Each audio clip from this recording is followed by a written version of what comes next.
I want to address the self-criticism that so many of you carry, because it's the enemy of all of this. People who learn to hide their needs are very often brutally hard on themselves. There's an inner voice that's relentless, that catalogs every mistake, that holds you to impossible standards, that never lets you simply be okay. And I want you to consider where that voice came from, because it didn't come from you. That harsh inner voice is almost always an echo. It's the internalized sound of how you were spoken to, or how you were made to feel in the environment that shaped you.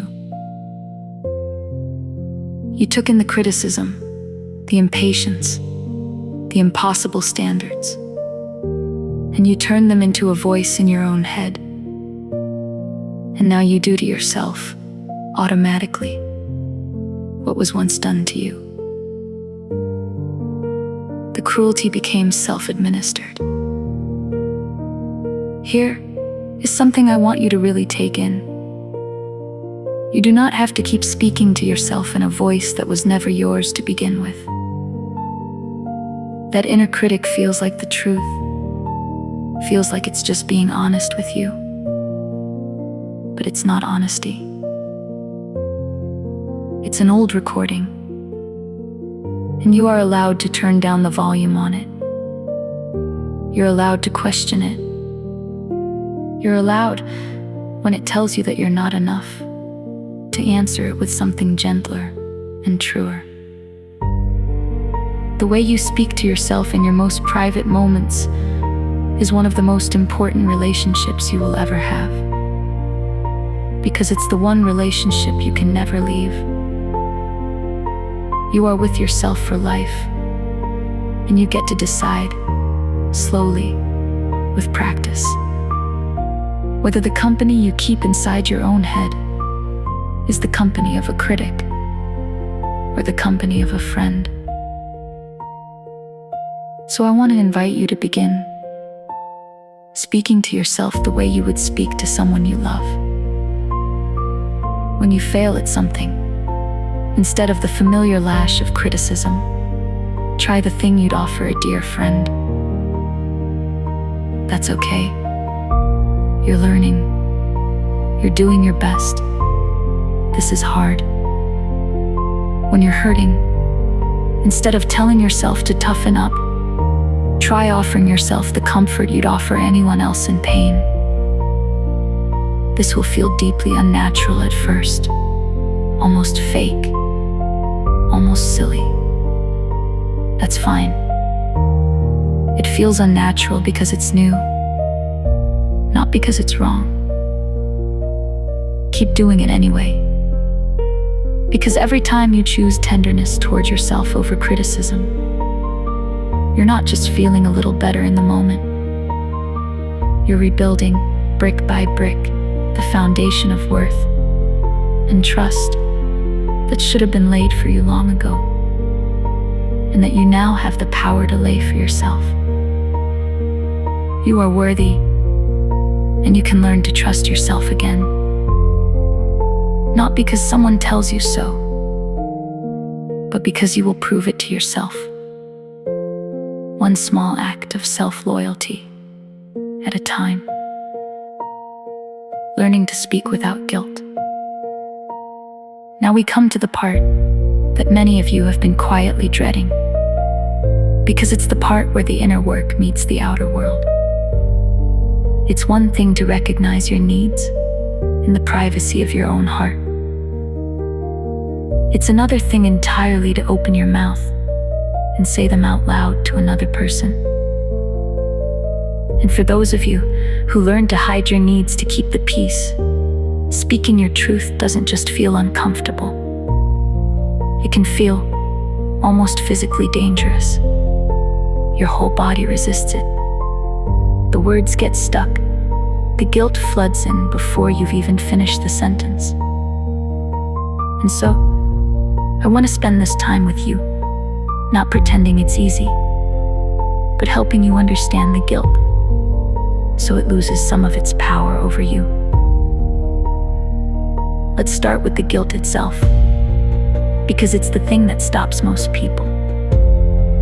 You decide you're finally going to ask for what you need, or set a boundary, or say no. And the moment you do, you're swamped with guilt.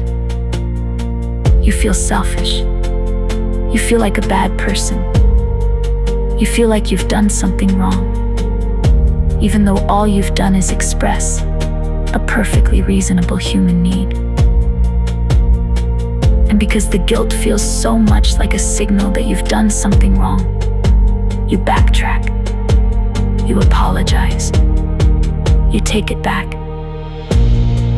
You collapse the boundary you just set. The guilt does its job, which is to drive you back to self-erasure. Here is what I most want you to understand about that guilt. The guilt is not evidence that you've done something wrong. The guilt is evidence that you've done something unfamiliar. Those are completely different things, and learning to tell them apart will change your life. Real guilt, the healthy kind, shows up when you've actually violated your values, when you've genuinely hurt someone, when you've done something that goes against who you want to be. But the guilt that floods in when you express a need is not that. It's the guilt of breaking an old rule. The rule that said your needs come last, that your job is to keep everyone else comfortable, that wanting things for yourself is selfish. When you finally honor your own need, you break that rule. And the guilt is just the alarm that goes off when an old rule gets broken. It feels like wrongdoing, but it's actually just newness. It's the discomfort of growth.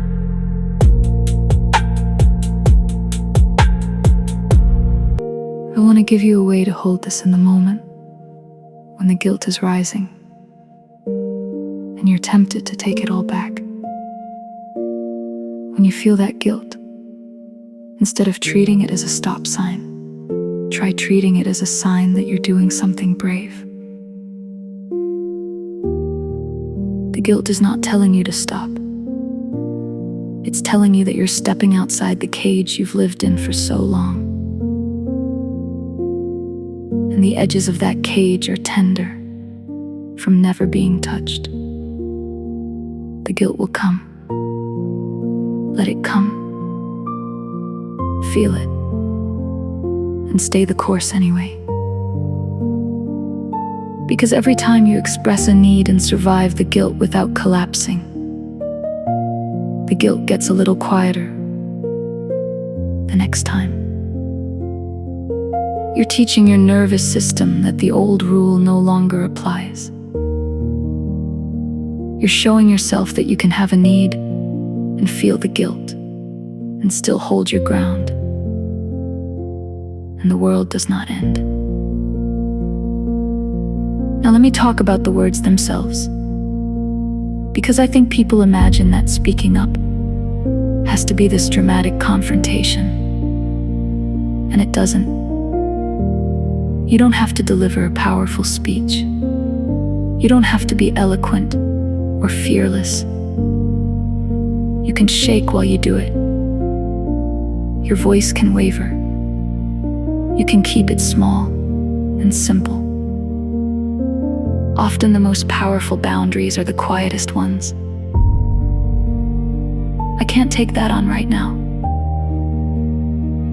I need some time to think about it.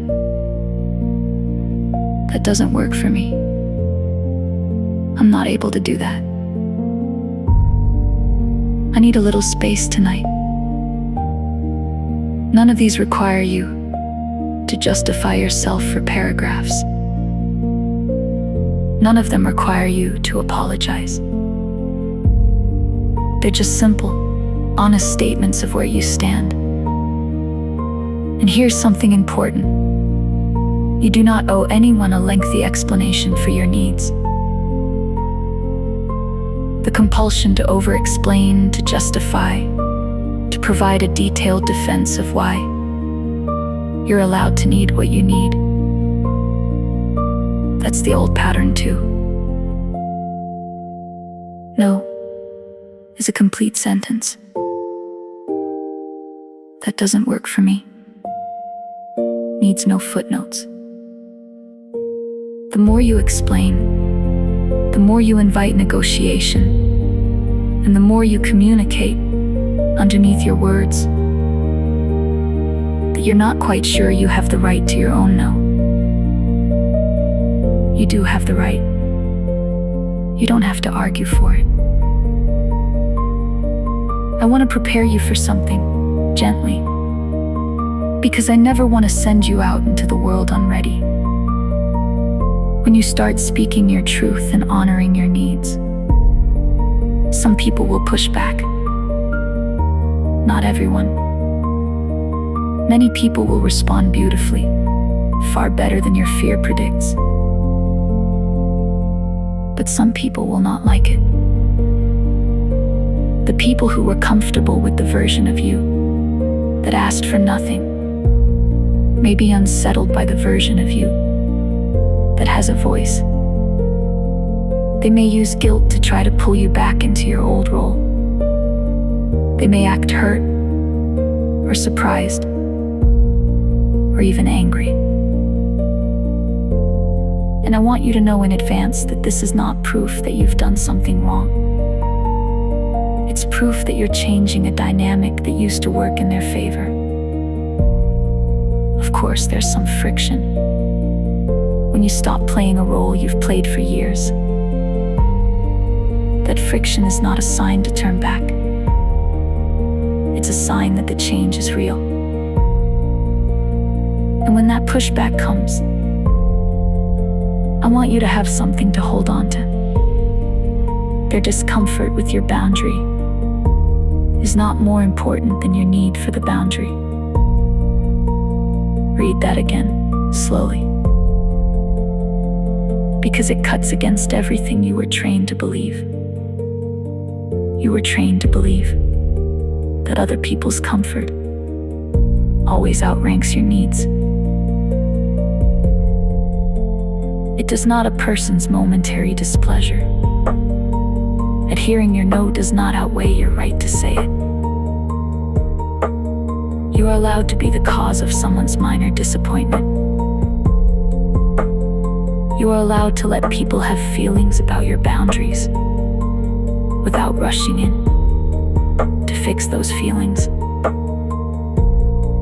In fact, learning to let other people be uncomfortable, learning to tolerate someone else's displeasure without immediately collapsing to relieve it, is one of the most liberating skills you will ever develop. Because as long as you can't bear for anyone to be unhappy with you, anyone can control you simply by being unhappy.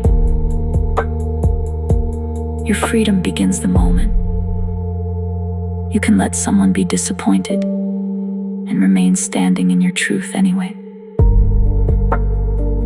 I won't pretend any of this is easy. Speaking up after a lifetime of silence is genuinely hard, and you will not do it perfectly. You'll catch yourself apologizing when you don't need to. You'll backtrack sometimes. You'll stay silent when you wish you'd spoken, and then replay it later, wishing you'd been braver. That's all part of it. That's not failure. That's the messy, non-linear, deeply human process of learning a new way to be after decades of the old way. Be patient with yourself. Celebrate the small victories. The one time you said no. The one need you voiced. the one apology you didn't make. Those small moments are not small at all. They're the sound of a voice that was silenced for years, slowly, bravely, learning to speak again.